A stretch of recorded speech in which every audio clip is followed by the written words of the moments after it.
시청자 여러분 안녕하십니까? 지방자치의 생생한 소식을 전하는 K린 뉴스입니다. 첫 소식입니다. 인천광역시가 경인고속도로 인천기점에서 서인천 IC 10.5km 구간을 일반 도로로 바꾸기로 했는데요. 인천시는 당초 계획과는 달리 전 구간에 대해 동시 착공하기로 했습니다. 인천시는 올해 6월 추가 경정 예산에서 확보한 130억 원의 공사비를 투입할 계획입니다. 전 구간 동시 착공 시 애초 계획한 단계별 공사보다 사업 기간을 2년가량 줄일 수 있다는 게 인천시의 설명입니다.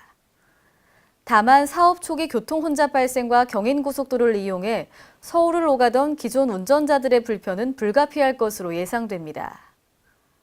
경인고속도로로 인천시가지가 단절되면서 겪는 시민 불편을 해소하는 도로 개량 사업은 2021년까지, 일반 도로와 전체 사업은 2024년까지 마칠 예정입니다. 한편 고속도로에서 일반 도로로 바뀌면 도로의 기능이 대중교통 중심으로 전환됩니다.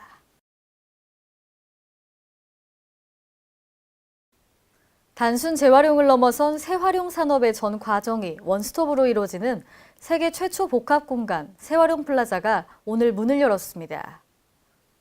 새활용 산업은 유럽 등에서 각광받는 고부가 가치 산업으로 자원 재활용에 그치지 않고 디자인 등을 더해 더 가치 있는 제품으로 재탄생시키는 산업입니다. 연 매출 700억 원이 넘는 스위스 가방업체 프라이탁 등이 대표적 기업입니다. 새활용 플라자는 지하 2층, 지상 5층 규모로 운영은 서울디자인재단이 맡게 됩니다. 1층에는 예비 창업자들이 3D 프린터 등으로 직접 시제품을 만드는 꿈꾸는 공장이 들어섭니다. 한편 개관일인 오늘부터 10일까지는 새활용 축제가 개최됩니다. LG U+는 강원도의 산불 진화, 감시와 숲 가꾸기에 활용할 수 있는 사물 인터넷 헬멧 150대를 3년간 무상으로 지원합니다. 사물 인터넷 헬멧은 실시간으로 산업 현장을 모니터링하고 근로자의 위치 및 동선 등을 확인할 수 있을 뿐 아니라 관제센터와 근로자 간 커뮤니케이션 효율도 높일 수 있습니다. 강원도에서 이 헬멧을 활용하면 사고 발생 시 도청 및 시군산림부서는 관제 시스템에 접속해 최대 9대의 헬멧에서 실시간으로 전송되고 있는 현장 영상들을 모니터링할 수 있습니다. 이로 인해 현장 상황을 파악할 수 있어 신속 정확한 조치가 가능할 것으로 LG U+는 기대했습니다. 또 산림관리 사업 수행 시 별도로 사진을 촬영하지 않아도 헬멧 영상으로 현장을 점검할 수 있어 효율적인 업무 수행이 가능할 전망입니다. 대구광역시는 오늘 오전 시청에서 한국지질자원연구원과 신속지진 대응체계 구축을 위한 업무 협약을 체결했습니다. 신속지진 대응체계는 전국 지자체 최초로 대구시에 도입하고 실시간 지진감시 체계를 가동하는 등 지진 대응 능력을 향상시키는 것을 주요 골자로 합니다. 이를 위해 대구시는 양 기관 간의 네트워크 연계 및 제반 시설을 지원하고 유지, 관리하며 연구 활동을 적극 지원합니다. 연구원은 개발 중인 조기 경보 기술을 대구시에 우선 적용하고 대구시의 신속 지진 대응에 필요한 기술 자문을 지원합니다. 향후 대구시는 지진 발생 시 신속하고 정확한 정보를 시민들에게 제공하고 기상청의 지진 발생 통보와 동시에 분석 결과를 제공할 계획입니다. 이에 따라 재난 발생 골든타임을 효과적으로 지킬 수 있을 것으로 기대합니다. 전북 정읍시가 90억 원을 들여 지난 2016년부터 중림터널 개설 공사를 진행해오고 있는데요. 올해 말 완공할 계획이었으나 민원이 제기되면서 4개월간 지연됐었는데 다시 2차 공사에 들어갑니다. 홍재희 기자입니다. 알파에 따른 주민 민원에 막혔던 전북 정읍시 중림터널 개송 공사가 조만간 재개에 들어가 내년 4월 개통될 전망입니다.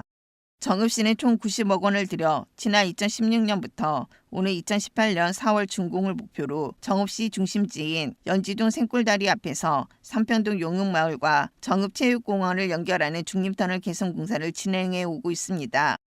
중림터널 개송 공사는 터널 길이 260m, 연결도 280m인 2차선 도로로 낮은 공법을 사용합니다. 현재 추진 중인 중림터널 공사가 준공이 되면은 우리 기존 시가지에서 국민체육센터 진출입에 교통소통에 크게 향상될 것으로 기대되며 인근 지역 낙후 지역에 대한 균형 개발로 주민들의 삶의 질 향상에 크게 기여할 것으로 기대되고 있습니다.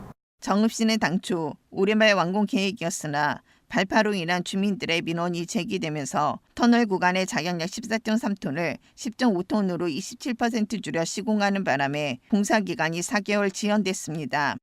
정읍시는 이에 따라 오는 8일 터널 내부 2차 공사에 들어갈 계획입니다.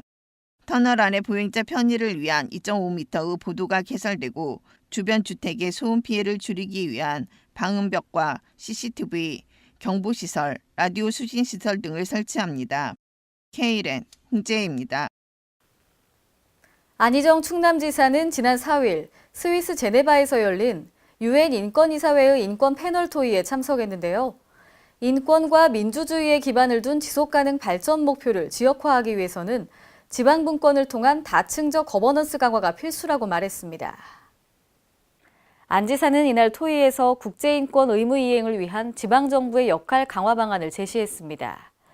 또 인권조례 제정과 인권위원회 설립, 인권선언 채택 등 충남도의 인권행정 사례를 소개한 뒤 지방 차원의 인권규범과 제도에 기초한 정책 수립 과정에서 도시와 농촌 간의 불평등 문제에 역점을 두고 있다고 말했습니다. 그는 도시와 농촌 간의 격차와 불균형 해소가 무엇보다 우선적인 과제라며 우리는 농민과 농촌의 문제 그리고 농업의 다원적 공익적 가치에 주목해야 한다고 주장했습니다. 이상으로 KLN 뉴스를 마칩니다. 시청해주신 여러분 고맙습니다.